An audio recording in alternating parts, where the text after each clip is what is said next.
Welcome to our second series of Lessons from a Birth and Baby Business Owner. This is a show where we'll be speaking to those who are in or who have been in the birth and baby world to ask them the questions that you would like to know the answer to on how they got to where they are in business today. Hello, my name's Anna LaGrange and I'm one half of Baba Business, the Birth and Baby Business Academy. And my name's Liz Stamford and I'm the other half of Baba Business, the community membership for birth and baby business owners. And today we have the pleasure of talking to the lovely Victoria White. So Victoria is a birth and postnatal doula who supports families through pregnancy, birth and beyond.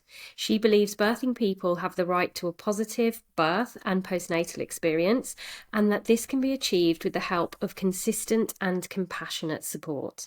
She works with families in her hometown of Aberdeen, Scotland, as well as supporting and teaching online. Victoria is a trained traumatic birth recovery 3-step rewind practitioner, that is quite the title, and perinatal emotional health and wellbeing practitioner.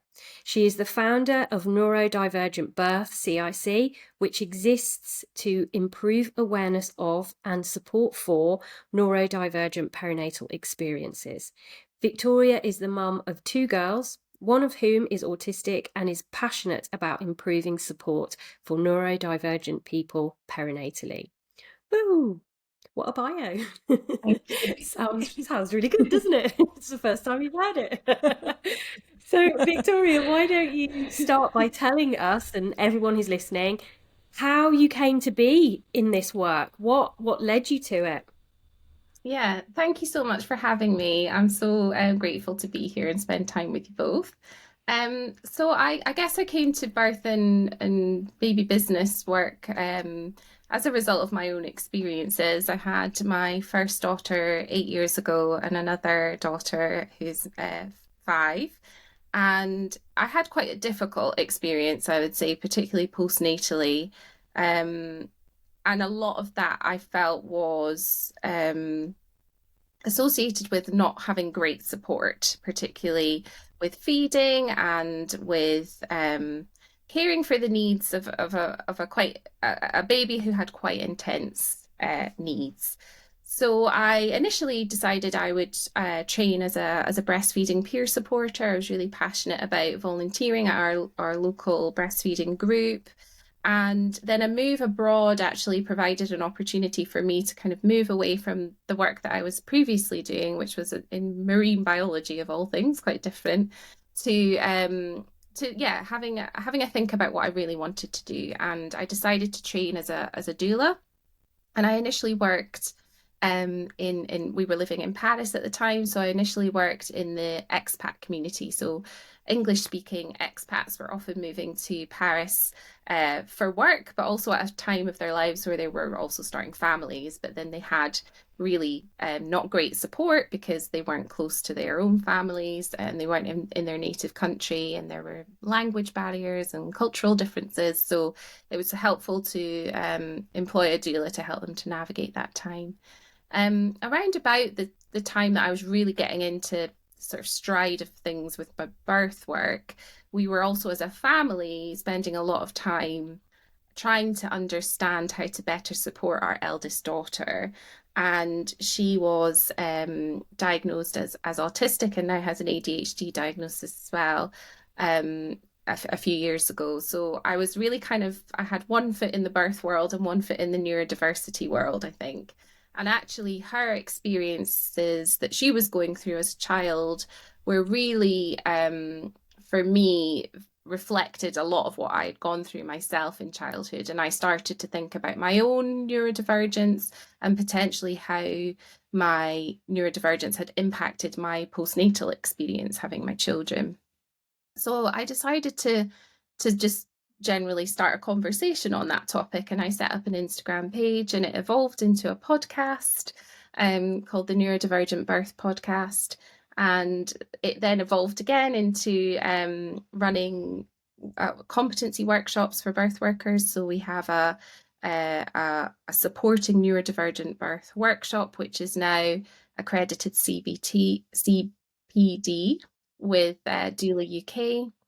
And it's evolved again into writing a book. So it's it's been a real exciting time, and I've really enjoyed the conversations that I've had as part of this work, speaking to people about their lived experience of the perinatal time as a neurodivergent person, and most importantly, how we can improve support and understanding for people as they go through pregnancy, birth, and the postnatal period. Amazing. I think that sounds great. And I've loved working with you on on parts of this journey. And as you know, I can resonate with a lot of what you're saying about, when we start to navigate our children's experience. I've got two autistic kids as well. One who's a girl and is also ADHD and something called PDA as well. So has been a very challenging journey. And I think it can be such an important lesson when you're going through something like that with one of your children. It can really help you to pick apart, human experience, how different we all are, how our brains all work differently. And I think particularly with the work that we do in the birth world, or postnatal world, when we're working with people at these very vulnerable times of their lives, having that human understanding or that willingness or ability to try and understand what somebody's going through is so crucial to our role. And I think it's amazing what you've done to be able to then take some of your knowledge and then help other professionals and parents as well. But I think particularly the professionals to be able to say, look, we need to look at birth a bit differently because not everybody experiences it in exactly the same way, and to be able to teach people about that so that they can then, do better with their clients and be able to have a more holistic support that is about not just their experience of the world, but the experience of other people as well. So I think what you've achieved so far is amazing, and I'm very excited about the book. I can't wait to read it and see it come out. It's great. Yeah, I think definitely. as well, it's so I think when we talk about improving support for autistic and other neurodivergent people, it can feel like it's something else. It's almost like too much to ask for, because particularly our maternity services are under so much pressure, and are we asking for more and more and more? But actually, I think when people come on the workshop, and hopefully when they read the book, they'll understand that actually very small adjustments to the way that care is provided can make huge differences to people, because ultimately it's about feeling safe. It all comes down to one word, and that's safety. And if we can just have a better awareness of somebody's experience, perhaps from a sensory point of view or the way that we're communicating with them, we can make actually very easy adjustments to the way that care is provided in order to facilitate them feeling safe. Yeah, definitely. I agree. And as someone who has attended your competency training for birth professionals, I can just echo that it is about those small things. And unless you increase your awareness about what those things might be, you could end up making a situation more challenging for a neurodivergent person as a birth worker. So just creating that awareness and understanding how to create space and safety for somebody is really, really important. So anybody watching this who's a birth professional, make sure you book on Victoria's training, because it is really, really worth it. It's great. It is great CPD for sure. So I think people will be really inspired by your story and your journey, and you've done so much so far. What did it feel like going from training, from being a doula and being a birth worker to then stepping into the space where you were training professionals? Like, was what sort of, like, I'm like, I can imagine, because I've done that, similar journey. So how did it feel? Like, what came up for you from a kind of mindset perspective? I think a huge amount of imposter syndrome, as a lot of us experience, because we often come to this work from a sense of, well, who's going to listen to me, or why should people listen to me? And I think it actually helped me to really see my role on the workshop as a facilitator, because I'm not telling people you must do it this way, or this is how I would do it. It's very much a case of facilitating the conversation. So bringing awareness to the topic, and then people bring their own thoughts and ideas, and it's a very collaborative space. So that's been really helpful. I think my confidence has grown as well by experimenting with pushing myself out my comfort zone and it actually feeling really good. And I think the best example of that is the podcast. I think that's something I would never have thought about doing. I almost said I was going to do it on a bit of a whim, and then I thought, okay, let's just go for it. And we started to record a couple of episodes, and I think we're now on episode 45 or something like that. Wow. And it's been incredible. People have been so giving in terms of their time and their stories and their experiences. People have been very motivated to talk about the topic, which has really given me that sense of, yes, this is important work, and you know, we need to be having these conversations. And I think as a result, there's just been so many wonderful conversations. My awareness of the topic has just increased so much that it's helped to build my confidence as well. But in the beginning, that felt really stretchy, to be like, okay, go on a podcast, press record and put your voice out into the world. But it's actually been probably the most enjoyable and sort of, in inverted commas, successful bit of the business so far. Yeah. So good. Wow. That's so good. And Yeah, I think you have I'd love stretch to know, yourself, like, don't you? sorry, Liz.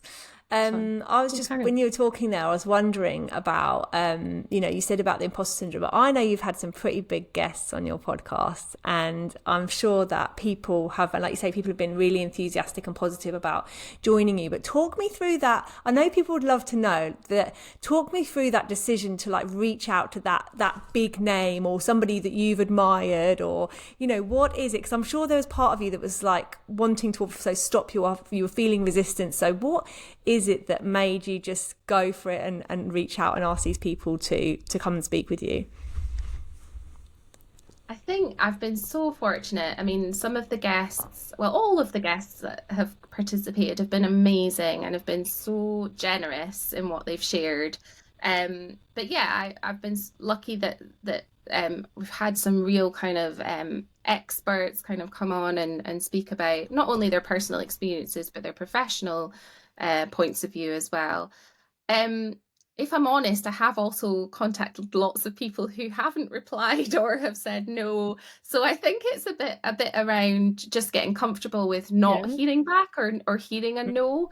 And overall, that balance is that, yeah, a lot of people will say yes, and a lot of people are really enthusiastic to talk about a topic that is for them a passion as well, and it's really important, particularly if they have lived experience of it, or they have, you know, for example, they parent neurodivergent children.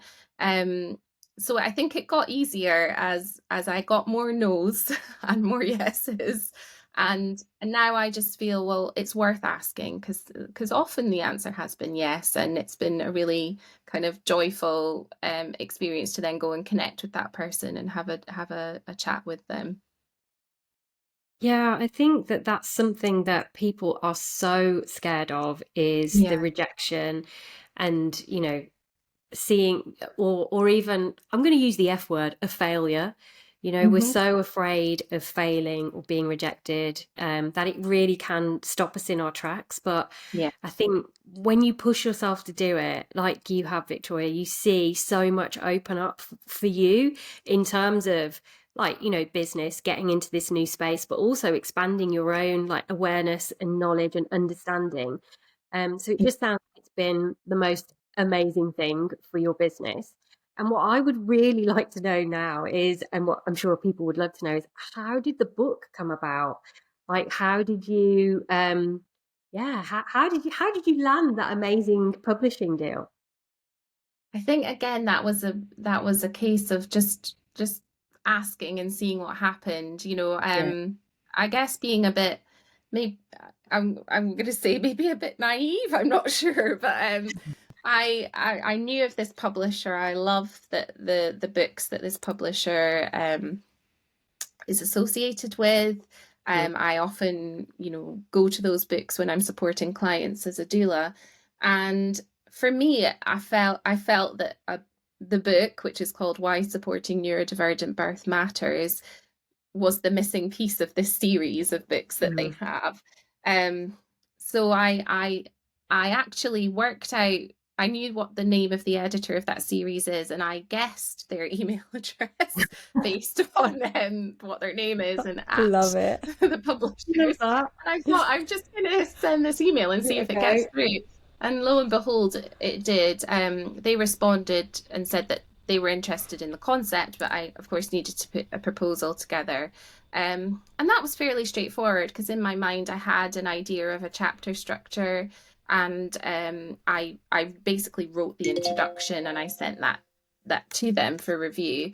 Of course, you know, as you both know, as authors, the chapter structure is now completely different to the one that I put in the proposal. But yeah, I think it was a case of just asking, and I had in mind maybe some other publishers that I would go to as well. And just, if you believe in something and you believe in your topic and you're passionate about, I really wanted to get these words down on the page, because a lot of the discussions that we'd had in the workshop and the podcast, I want them to be accessible in another format as well. Accessibility to information is really important to me as part of the whole topic of supporting neurodivergent people. So this for me is a really great way to do that. But yeah, just asking, anticipating that maybe there'd be a no, but what if there was a yes? And that's where we got to. Yeah, I think that what if, like, what have you got to lose? Or, you know, because if you don't try, then you're never going to find out. So you have got to take that step, and you've got to find a way to sort of deal with the no's or the, I mean, I think sometimes a no is almost easier than being ignored, because when you get ignored, you can tell yourself tons of stories, can't you?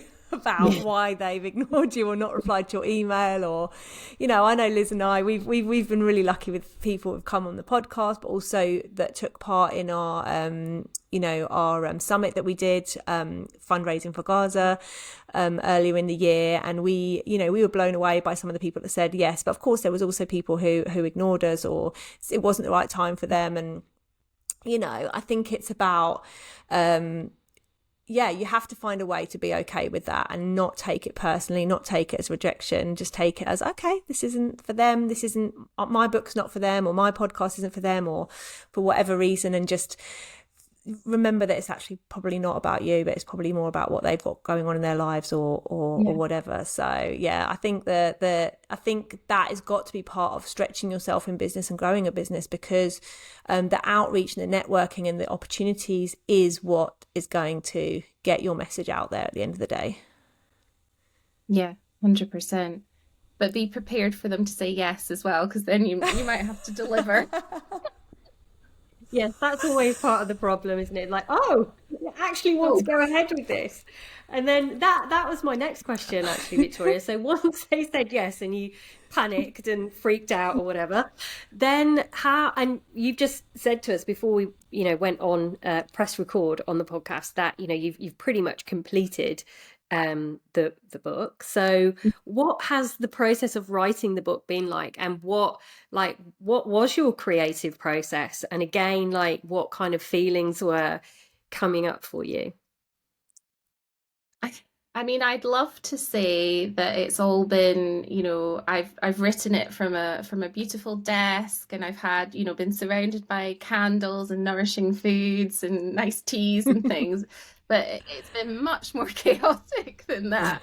I've written it in lots of different locations, you know, outside gymnastics classes and all sorts of things. It has been a case of kind of grabbing the time where I can. And as a person who, you know, I struggle with my executive functioning skills, so I'm sometimes planning and organizing can feel overwhelming. So I've had to be kind to myself throughout the whole process, in terms of like, this is what I have capacity for right now, this is what I can do. But somehow, you know, through that process, it has just come together. But one thing which has been huge for me, and it was actually your recommendation. So the three of us spent some time together back in, I think it was March, when I attended one of your amazing VIP days, and we were talking about the book and how I was gonna fit it into my life. And you recommended seeking out a book doula, which makes a huge amount of sense to me as a doula, to have somebody to support you through the process. And you know, in a way, it has felt like a bit like a pregnancy with an estimated due date. So it's been amazing to have somebody support me through that. So I've been working with Rebecca Schiller, who herself is an author, and she is the co-founder of the charity Birthrights. So absolutely has, you know, knowledge of the birth world, but she's also neurodivergent herself and a writer. So she was kind of the perfect person for me to work with, and she's really supported me. And I've had that accountability because I've had sessions with her kind of scheduled in, and we've had, you know, those points in time throughout the process of writing the book. So I think writing a book can be a really quite a lonely experience if you potentially don't have that contact with perhaps a really good editor who's really hands-on, or if you work with somebody in a kind of mentoring / doula type role, that can really make the difference. But yeah, overall it's been quite chaotic. But that's okay, and I can be kind to myself about that. Yeah. Oh, it's going to be so good when you see when you hold it in your hands and you see all your hard work. And I'll say as well, I think I said this to you before, like, I don't think you're ever 100% satisfied with your book. Like, I don't think you're ever, there's always more that you think, oh, I could change or I could fiddle with. And you have to get to that point where you hand it over. And I suppose that's a good thing about, I self-publish. That's a good thing about working with a publisher, is that you do have that date and you do have to sort of be like, okay, I'm going to hand this over to you now, and it's done. But I'd love to know, you talked earlier about imposter syndrome and you know, when you were going from your teaching into your teaching role, is that something that's come up for you again when you've been writing the book? Because I know it's something that I really struggled with when I was writing mine. Yeah, absolutely. I mean, I'm definitely a lot more comfortable now in kind of having a seat at the table, I suppose, but it's taken quite a long time to get there. And that's, you know, because prior to working in this business, I was very much a person who felt like I had to have all the certificates on the wall to do what I was doing. And, you know, I don't have a certificate on the wall that says I am a person to go to speak to about supporting neurodivergent people perinatally. I've kind of self-certified myself as being somebody you can speak to about these things. And that's really difficult, because then, yeah, the imposter syndrome comes up. You know, who am I to write this book? In the introduction, I do talk about our family story, and I talk about neurodivergence in my family, and I talk about identifying as a neurodivergent person myself. But then the imposter syndrome rears its head again and says, but are you neurodivergent enough? So it will never there will always be something that comes up, I think, when you're putting yourself out there. But again, I think it's a real act of self-compassion to sort of step back from that and say, yeah, of course you're feeling that way, because you're putting yourself out there. That's, you know, anybody who's doing that would find that quite difficult and would question themselves at times. But then I can be kind to myself and say, but you know, you have done all this research. The podcast is full of golden bits of wisdom that people have shared with you. You have worked as a doula for, you know, over 4 years now. You have lived experience to bring, and really I feel again that my job is facilitating the conversation by bringing all those bits of information together and putting it down on the page. So yeah, self-compassion, I think I've talked about it more than once. It's my favorite thing. Self-compassion through the process, and then we can hopefully bat the imposter syndrome away till the next time. Yeah, definitely. It's such a crazy ride being in the birth world, and you know, the opportunities that can open up to you.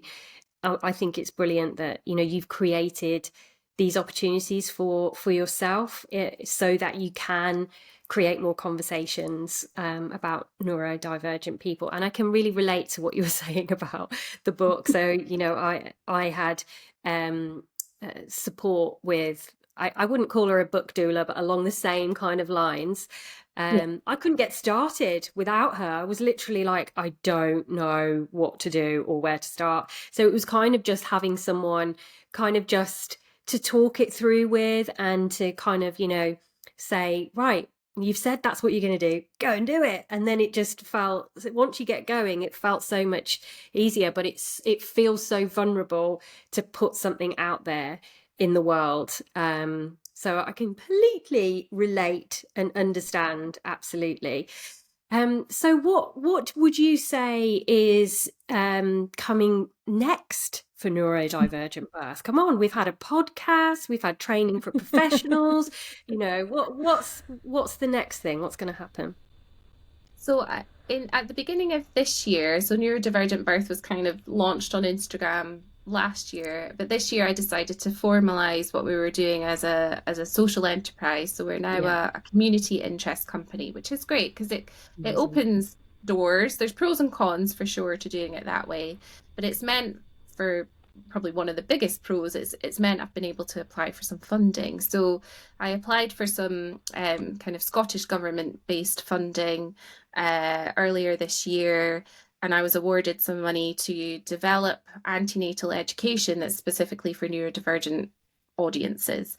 So that's the next thing, really. I think it's really important to have the conversations with the professionals about how to better support neurodivergent people perinatally, but also speak to neurodivergent people themselves and give them a bit of a heads up of what to expect where we can. There's always going to be an uncertainty element to get comfortable with or not comfortable with, because it's often difficult.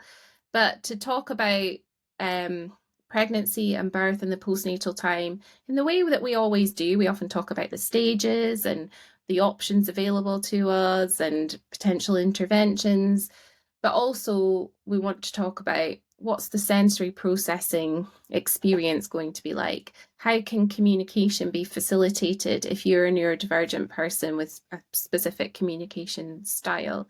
How can you be supported with your executive functioning? And mental health is such a big part of the conversation as well for neurodivergent people, because a lot of neurodivergent people are sort of coming to pregnancy and birth and a postnatal time with a foundation of having had difficulties with mental health because of everything that's kind of gone before in terms of fitting into a world that's very much for supporting neurotypical needs rather than neurodivergent needs. So that's the focus, that this antenatal education will be accessible in multiple media formats so that people can process it at their own pace and they can revisit things over and over again, but they're also getting that insight into the whole time with a neurodivergent lens and the things that they might need to prepare for as individuals.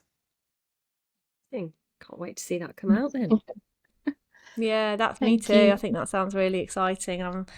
It's great that you got the funding towards that. And how was that CIC application process? Because I know a lot of people, they sort of they like the idea of it, especially my students who have kind of either come from an NHS background or they've come from a volunteer background. They don't, the whole sort of private business thing, they struggle with it. It doesn't necessarily sit comfortably with them. And obviously we work on that together, but at the same time there are these opportunities out there like grants, like funding, but I think the actual process of becoming a CIC terrifies some people. And for anyone who's listening who's not in the UK, it's like a sort of like a charity. It's a sort of cross between a charity and a kind of limited company business, where the business is its own entity, but it's got a kind of almost like a charity type status where it's about a community interest rather than profit, not for profit. So, yeah. That's right. I mean, the process itself in terms of the paperwork involved was pretty light touch, but I would say trying to understand how a CIC works and what that means in terms of profits and how you have to kind of reinvest the profits to support the community that your CIC is set up to support and ultimately demonstrate your social impact. That's been more kind of confusing or overwhelming, I suppose. But what I began to realize is that there's a huge amount of help out there and it's free. And that's because, you know, there is a lot of funding from the government to kind of support the growth of social enterprises. So there are social enterprises themselves that exist to help you get going.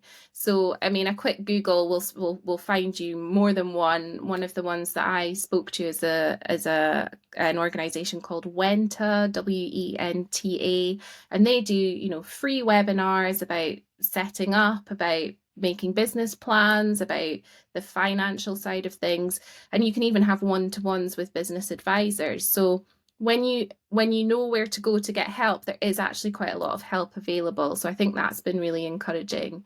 It's definitely a different way of doing things, and in terms of, you know, your personal income, it definitely kind of puts a cap on what's possible, because, you know, ultimately you have to be investing a percentage of the profits back into the CIC, and you can, you know, you can pay yourself a salary, but that's kind of limited as well. So I think people need to think about it, you know, in the long term, like what the growth of that CIC might look like and how that might impact their own income. But it definitely opens doors, for example, for working with the NHS or for other public bodies. I think being a social enterprise opens opportunity, sort of leads to opportunities to work with more public bodies rather than just private clients.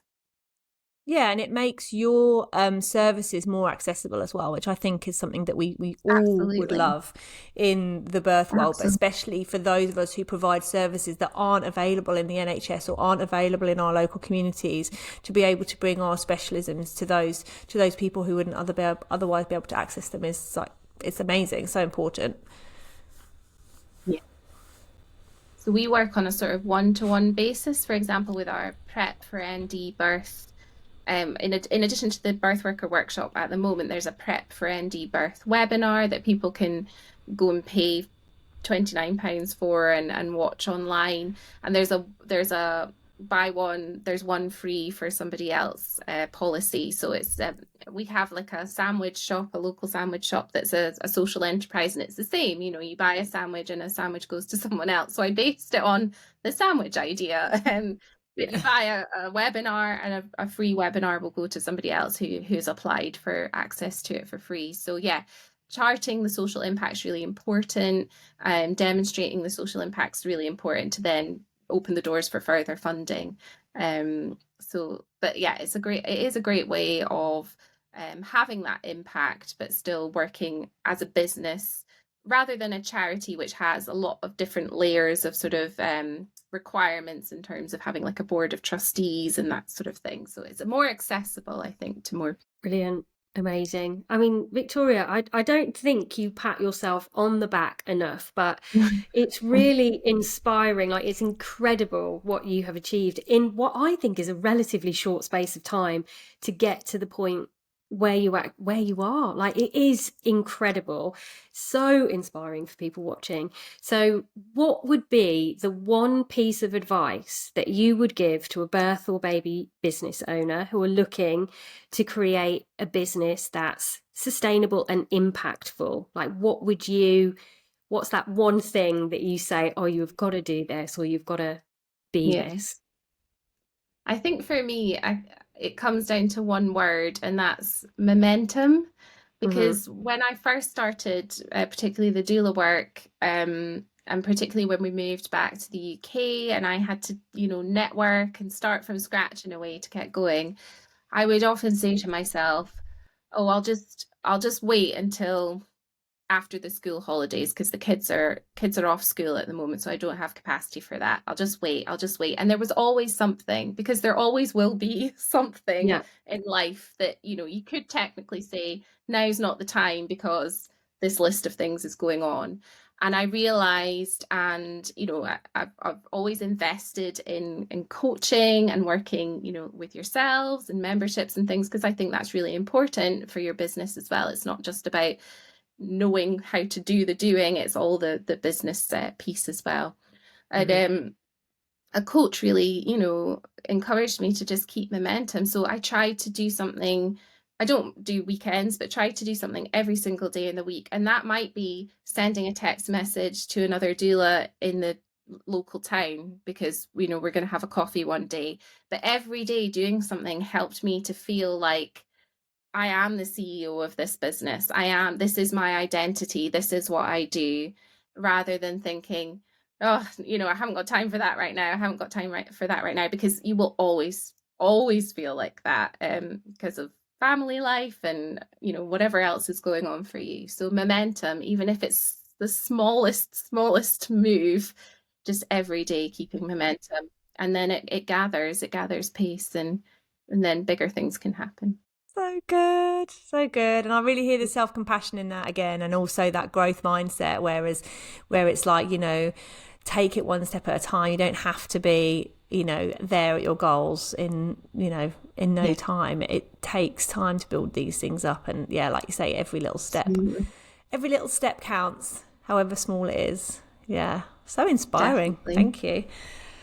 Oh, it's been great speaking to you. Do you want to tell us a little bit more, so that people who are listening or watching can find you, where we can find Neurodivergent Birth?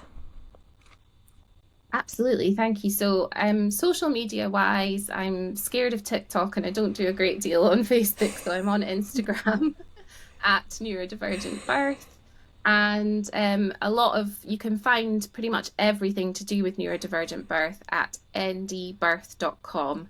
So there we have our events. We also have a link to our podcast.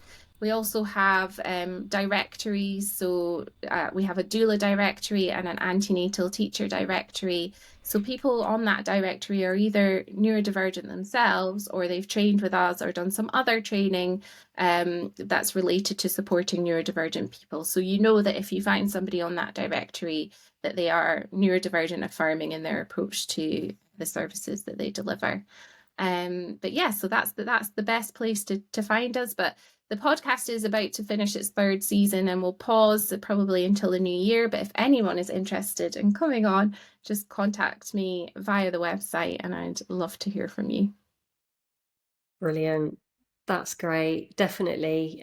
So many great ways of keeping in touch with you, contacting you, and learning from you, both for free via the podcast and obviously looking at some of your paid for options through the CIC. So brilliant. I've so enjoyed talking to you, Victoria. Thank you so much for your time, and thank you to everybody for listening. If you've enjoyed this podcast, please do like and subscribe with your podcast provider. If you're watching on YouTube, drop us a comment, and come on over to Instagram and tell us what you thought. We'll have like a sneaky peek up there, and we'll also you can drop in our DMs anytime. Happy to chat, and we'll see you next week.